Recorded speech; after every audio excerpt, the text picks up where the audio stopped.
Hello people of the internet, and welcome to our second annual Kung Fu Christmas. To start off our week of wushu action, we'll be looking at the start of a film series that helped put the legendary Shaw Brothers Studios on the map, featuring the breakout performance of the legendary martial artist Gordon Liu himself. Let's dive into the 36 Chambers of the Shaolin. Hold up. Now, I just want to take the time to say that it's been kind of difficult this year on my side of the camera, and I'm sure it's been difficult for you out there too. I mean, especially in the US, we've been seeing a government turn slowly into an authoritarian one that's brutally trying to stamp out dissent. But for just a moment, let's come together this holiday season, turn our brains off, and just enjoy watching some Kung Fu movies together. What do you say? So we start this movie with an authoritarian government brutally trying to stamp out all dissent. Aha! You thought we were gonna escape reality on this show? Fat chance of that! Time is a linear circle. We're all destined to die. Invest in gold. Fuck you! We're introduced to Gordon Liu's character, a young idealistic man who is drawn into a local rebellion after witnessing the brutality of the Manchus. The young man and his friends go seek the advice of their old teacher, a mentor who's sympathetic to these young men and the rebel cause. But the plot is soon discovered by the Manchu, who wind up brutally killing everybody involved. Barely escaping with his own life, the young man vows revenge and seeks out the aid of the legendary Shaolin Temple, where he hopes to learn martial arts and reclaim justice for his fallen friends and family.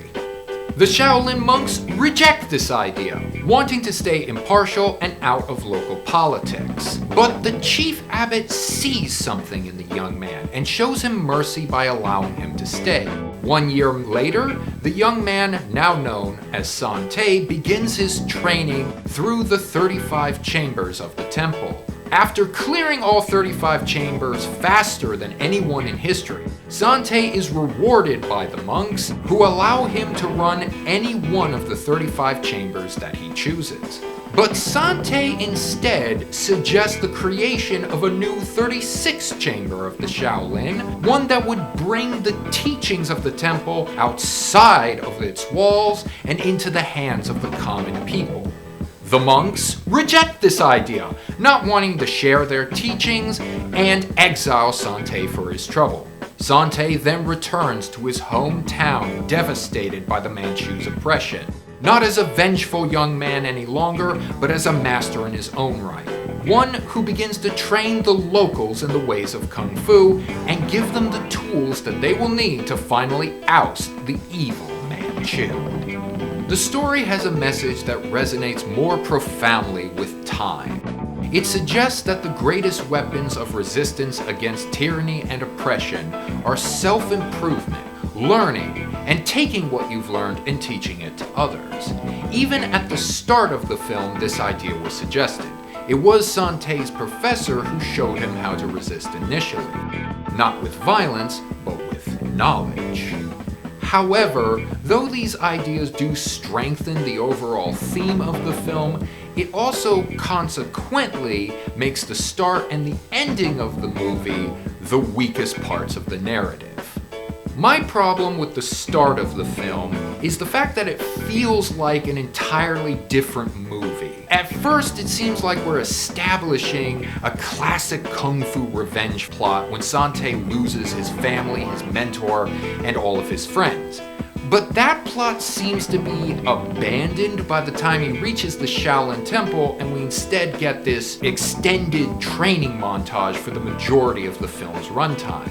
By the end of the movie is that it seems to be trying to pick up where the start left off, but at this point, so much has happened in the narrative and so much has changed with the characters involved that the ending feels disjointed from the rest of the film. This may be due to the fact that a lot of new characters are introduced for the third time in the film by the end, and it's hard to get invested in all these new people while also following the plot. There's also the issue that some of the messaging and philosophy of the movie becomes contradictory. I mean, it was firmly established throughout the film that meeting violence with violence is not always the best solution to that kind of problem. A message that gets kind of muddled by the end of the film when we see Sante actively working to overthrow the government and fights off like 100 guys. I don't know, maybe they had a quota they needed to fill of kung fu fights by the end of the film, or maybe they were just trying to teach the wisdom that sometimes you just gotta punch a motherfucker, I guess.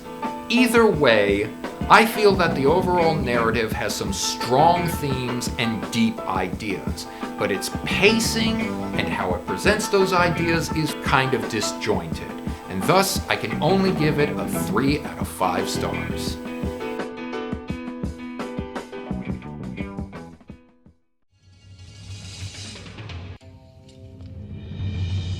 Now, the physical acting in this film is where it really shines, which makes a lot of sense considering that Chia Liang was originally a stunt choreographer before moving on to become a director.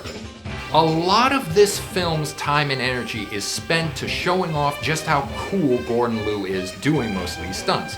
And to be honest, I can't really blame them. The sheer physicality this guy displays in going through some of the stunts they put him through in this film is simply inspiring to watch. There's this great scene, for example, where his character of Sante is trying to figure out how to beat a particularly tricky opponent.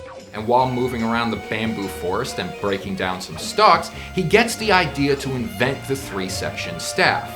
All of this information is told to us in the audience without a single line of dialogue. Pretty impressive. It's great to see a film use the adage, show don't tell, so effectively. Unfortunately, as a result, the rest of the cast doesn't get a lot of opportunities for character acting.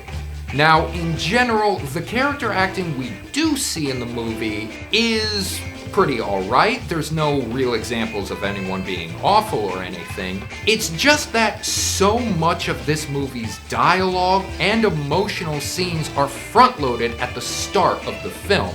Most of the characters at this point that we are introduced to and invested in wind up being killed off before the 30-minute mark. And this process happens 2 more times in the film.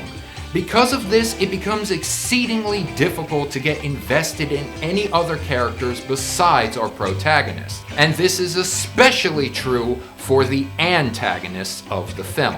I mean, these are the guys that killed Sante's mentor, his entire family, his best friend in front of him, and have systematically been destroying his community for decades. We are set up to hate these guys, but by the end of the film, they have become so irrelevant and inconsequential to the story and characters that you could replace any one of them with a new actor and I don't think anybody would notice. Now, on the one hand, this is a good way to show Sante's character growth as a person who's grown so far beyond all of the villains of his past that what once seemed like an unstoppable force of evil is revealed to be what they truly are. A bunch of bullies who fold like a house of cards. But at the same time, I feel like a lot of the catharsis and emotional potential these villains set up in the film was wasted as a result. All in all, I think the physical acting is good enough to make up for any of the lack in the character acting, but there's still some room for improvement. 3 out of 5 stars.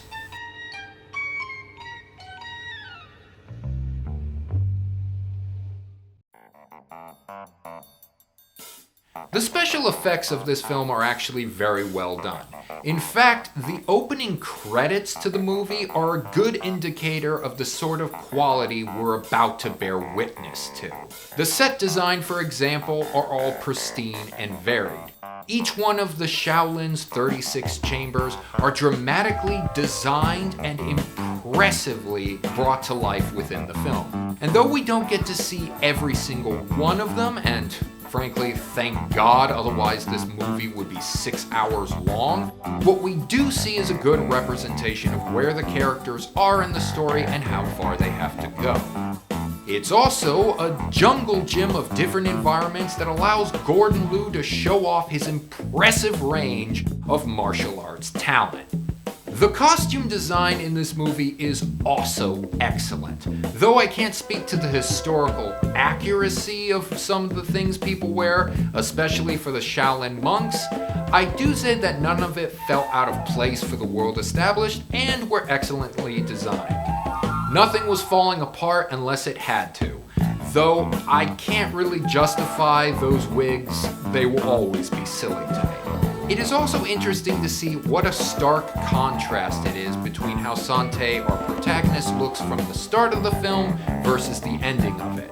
Starting off as seemingly an idealistic but foolish young man into a Shaolin master. There are a few effects that seem out of place on my first viewing of this film.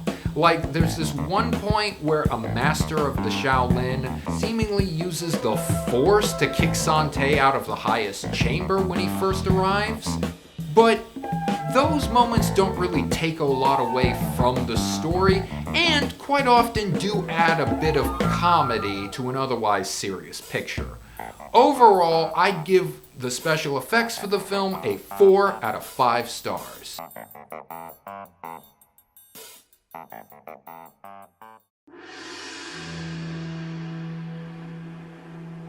The 36 Chambers, created in 1978, is one of the earliest films made by the Shaw Brothers Studios, so how has its quality held up over the years?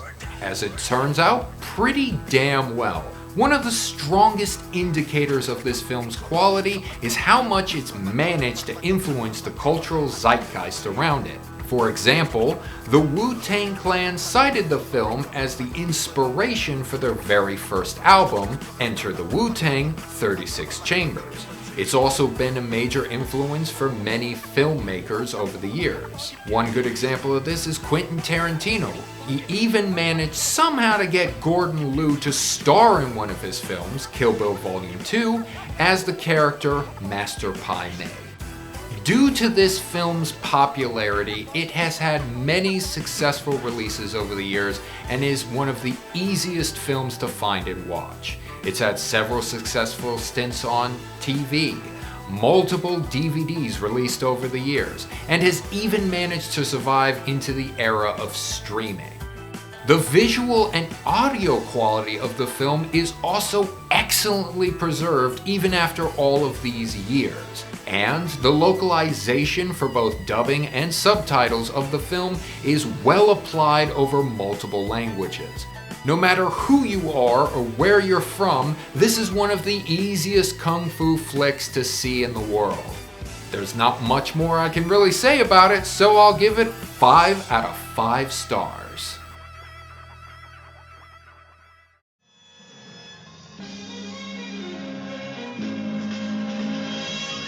Okay, now let's get down to it, the martial arts. Let me tell you, having a stunt coordinator as the director of this film and another one as the leading man really helps the action in this movie to stand out. I mean, it's incredible that this film dedicates almost 45 minutes of its runtime to basically watching a guy work out, and I was still engaged the entire time. Now, usually in these kinds of kung fu movies, I rate the martial arts based on how good the fights were. But in 36 Chambers of the Shaolin, there aren't actually that many straight up fights we get to see. Now, that being said, the fights we do get witness to are pretty exceptional. I mean, that one at the end where Sante basically fights the entire Manchu army with a bunch of burning lanterns? That's a real standout in my book. Now, it's true, I do wish that there was a little bit more fighting action in the film. But I also have to acknowledge that it's a rare thing for a movie to have stunts that don't just want to show you cool things on screen, they also want to teach you something new. And for that alone, I would give this movie's martial arts 4 out of 5 stars.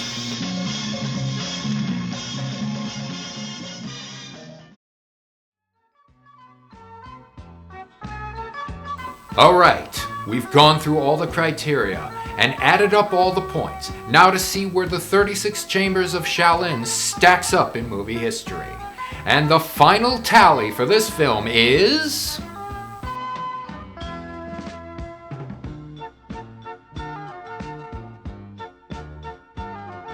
19 out of 25 stars. A pretty impressive score indeed.